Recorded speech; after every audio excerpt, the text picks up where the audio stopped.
Hello, writers. This is Ian with Writing Launch, and welcome to our free 3-day writing workshop. Today, I'm going to be talking to you about how to find freelance writing jobs, and talking a bit about the different paths you might take to find jobs, and resources and tools for doing that. Tomorrow, I'm going to be talking to you about pitching and about how to refine your pitch, how to make sure that you give yourself the best chances for success in terms of pitching. And then for the third day, Jacob will be talking to you about building a long-term career. So without further ado, let's get started. Generally, when writers are starting out, they'll take one of two paths. They'll either write for publications or write for clients. And these are both great options, and I would suggest trying both because you don't know what you would prefer really until you've tried both. I've tried both, and I happen to like both paths equally, and I still write for both publications and clients to this day, so there's nothing wrong with going both of these directions, but I want to talk about both of them so you get an idea of what they're like and maybe which one you would prefer to try out first. Let's talk about writing for clients and what that looks like. The process is, I'm going to break it down into 4 steps here. So step 1 is to find places that provide high quality writing jobs, and I call these work hotspots, and you'll see why in a moment. Step 2 is to scour these hotspots for high paying jobs, and this is critically important because you don't want to take on jobs that won't pay you well. Step 3 is to reach out to the potential client or the prospect with your value proposition, and we'll talk more about that later on as well. And then step 4 is to hopefully get a new client by closing the deal. So let's break this down a little bit. Step 1, let's talk about finding work hotspots. The reason I use work hotspot is because if a certain job source turns out to be really good for you, then you'll likely be able to go back to it and find more work. So that's why I call it a work hotspot. First thing you want to do is locate sites that post jobs. So this can be job boards or maybe social media groups, really any kind of website or social media site where freelance writing jobs get posted. And you can just Google this. That's what I did at first, and that's how I found all the hotspots that I'm working with today. But it's important to refine your search. So you want to use terms like, specific terms that are specific to what you do. So let's say you are a grant writer. You write grants for organizations and nonprofits and things like that. Then you'll want to use the specific term grant writing when looking for a work hotspot. And this is pretty basic information, but I think it bears going over just because you don't want to lose, or you don't want to leave any stone unturned. You don't want to lose any opportunities that might be out there. And then you want to research each job source and see what people are saying about it. There's likely some feedback on social media or maybe a review somewhere that you can look at to evaluate the hotspot, or rather see if it's a hotspot for you. And then, of course, give it a try, reach out, apply for jobs, and evaluate each hotspot for effectiveness.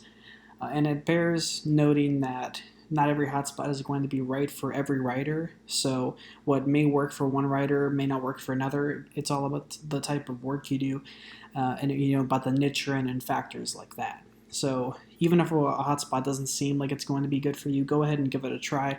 And if within a few weeks or a few months or whatever, if it doesn't turn out that well, then you might want to give it. You might want to pass it by, but otherwise, keep looking at different job sources. I know I go back to the same ones over and over again pretty much, but I will occasionally branch out just to see what's out there, so it never hurts to widen your search. So step 2 is finding high-paying jobs. Now, the first thing you want to do here is investigate. You want to look at each job posting carefully and look out for very important elements such as the detail. You want to make sure that you don't come away with any questions, and you want to look at specifically the rate. So the rate should be stated, and this is pretty important.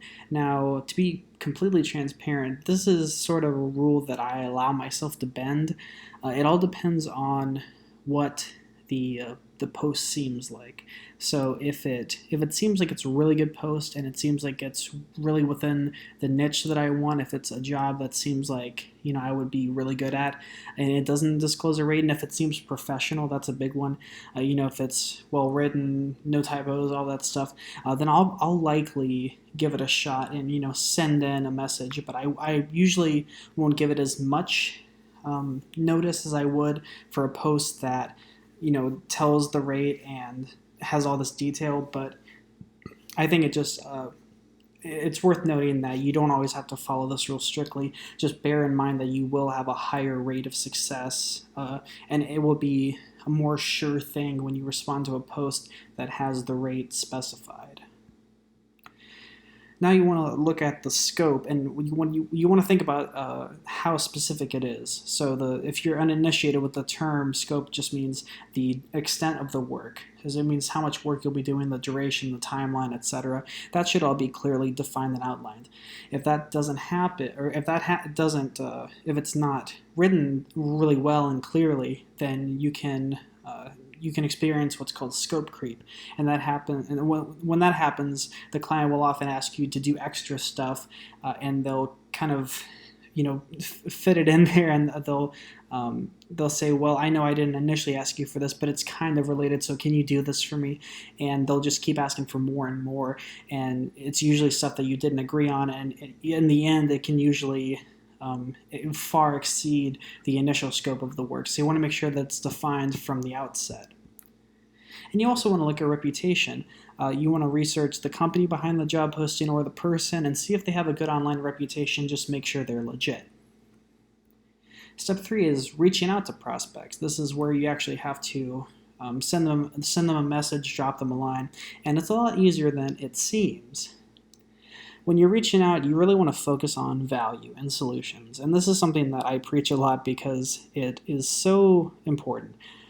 Clients want their problems to be solved because for them, almost always, the writing that they're going to be getting from you is a means to an end. They want to accomplish some goal with it, whether that's making a sale or getting people to visit their website or something like that.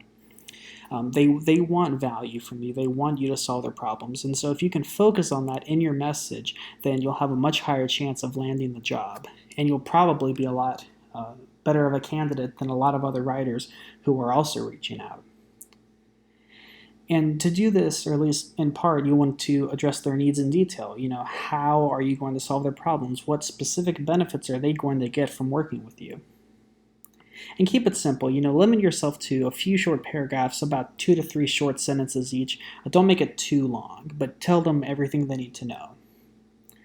And follow up in anywhere from 3 to 7 days if you haven't heard back. With private clients, it usually is a shorter time frame than it is when you're working with publications, because publications have editorial teams, and clients and companies are usually smaller operations that aren't as structured per se. So 3 to 7 days is a really good time frame for this. And then hopefully step 4 is closing the deal, making the handshake, as it were. So some final tips when it comes to this stage is you want to confirm the scope. Make sure you know the exact details, the exact scope, the exact duration of the job. And you want to get it in writing, so both you and the client should sign a contract built to protect both parties. You can have a legal expert draft something up for you and look it over. You don't have to. I just use a contract template that I found online. It has served me well. I've never had to use it in a legal setting that bears noting, but you want at least something, because something is definitely better than nothing when it comes to having a contract. And you want to communicate too. Communication is so crucial, and you want to make sure to ask questions when you need to and discuss the job as you need. And part of that applies to rates too, because as I always say, you should get paid up front, at least if you're dealing with about $500 USD or less. Usually if the client's not willing to pay that small amount, what we would consider petty cash, then usually there's some sort of problem, or they're not being honest or transparent about their needs, or about their goals rather. So if they have problems with paying up front, that's definitely something you kind of want to tread carefully about. And again, just communicate, try to talk it out, email it out, call if you need to, do whatever it takes to make sure that you and the client are on the same page. And then hopefully you'll get a good job, you'll get a good client, you'll complete the work, and then hopefully you can rinse and repeat that or get referrals from that client. So after you complete the job, see if the client needs more work done. Often they will say yes, and if not, just ask them if they know anyone else who does. See if they can share your name with others. So that's the process of working with clients. And now let's talk about writing for publications. And here's the process for that. So step one is just simply finding publications. And I'll talk more about that later on. And I'll go through the Paid Publishing Guidebook, which is a free resource we're going to be giving you that I'll explain that at the end of this video. Step two is to study those publications, read and study the content. Step three is to pitch your article to the editor and then hopefully get published. So this follows a pretty similar timeline as writing for clients, but it just has a different goal and some different parameters to it. So step one, finding publications. You want to locate publications within your niche, and again at the end of this video I'm going to give you a look into the Paid Publishing Guidebook, but for now I'll go over some alternate methods of finding publications. Like I said, in relation to finding clients, you want to refine your search by using terms that relate to your specific niche. You want to research, ideally find the writer's guidelines page, confirm that they pay, that's obviously one of the big goals here. And like I said, you can use the Paid Publishing Guidebook to easily find publications within your niche, and I'll go over that very soon, but this is just sort of a brief crash course on how to find publications. Google does work really well. There are also sites like Freedom with Writing where you can find publications and information about them. Lots of repositories and compendiums of publications that you can look for. I love the Paid Publishing Guidebook. I'll be showing it to you. I think it's the best resource when it comes to this type of stuff. Now, step two is to study those publications. And ideally, you should be a reader of a publication, but if you're not, you definitely want to read a lot of stuff from the publication, at least 5 to 10 articles. And this will allow you to get familiar with it, and it will also allow you to analyze each article for style and tone and everything. You really want to think of these as pieces of literature that you're studying, and you want to look at these from a writer's perspective and see what they're doing, see what kind of stuff the publication publishes, and make sure that you're aligning with those goals. You also want to study the audience. So what kind of audience does the publication have, and what does the audience want? If there's comment sections on the publication site or on social media, that's a great place to find out more about what the audience might want. And lastly, apply that knowledge to your own pitch. So like I mentioned, you want to make sure that your pitch aligns with the publication's goals. You want to make sure that the article that you're pitching is something that you could realistically see on their front page. Now, step three is to pitch your article, and I'm going to be going over this tomorrow in depth because tomorrow is all about the road-tested pitch template. So I'm just going to leave this here for now, and I'll kind of leave it hanging until tomorrow. But just to know, as a general overview, you want to make a short pitch to the editor. Make sure that you're not going on too long. It's a lot like the pitch that you would send to a client, but it's just a little more. The focus is a little different, and like I said, we'll be going over that tomorrow, so definitely stick around tomorrow for our day 2 on pitching. And if all goes well, you will get published. So to wrap this up, once you've gotten your acceptance, once you've gotten your pitch accepted, write your article and submit it for review and editing. And you'll have to wait, and this is often the hardest part, to wait to hear back from the editor. But once you do, maybe you'll need to make some edits or something, or maybe they just have some questions.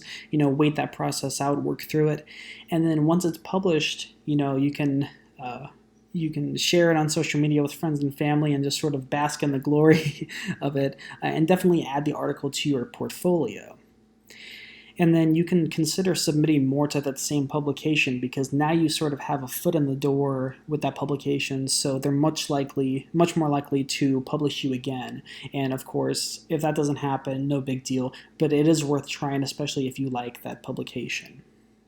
to close today off, I just wanted to give you a short look at the Paid Publishing Guidebook.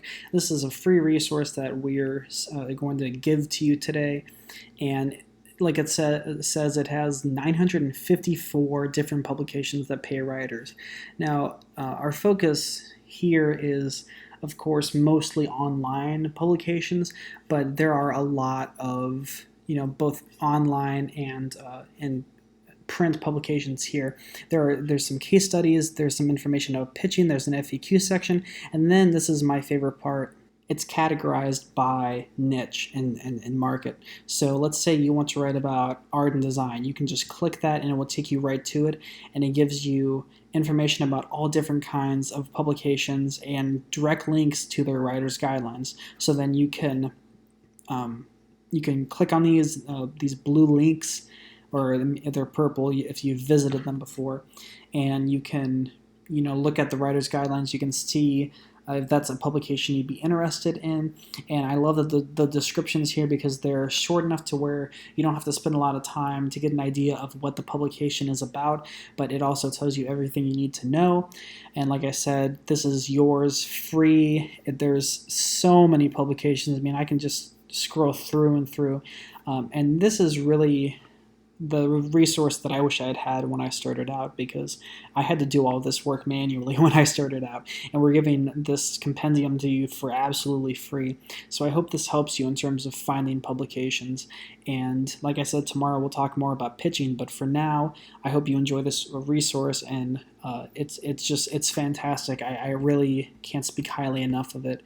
So definitely enjoy this and give it a look through. I hope these tips have been helpful to you, and I hope this has provided a good framework for finding jobs in a way that works for you. Please let me know if you have any questions, and I'll see you tomorrow for day 2 of the free workshop.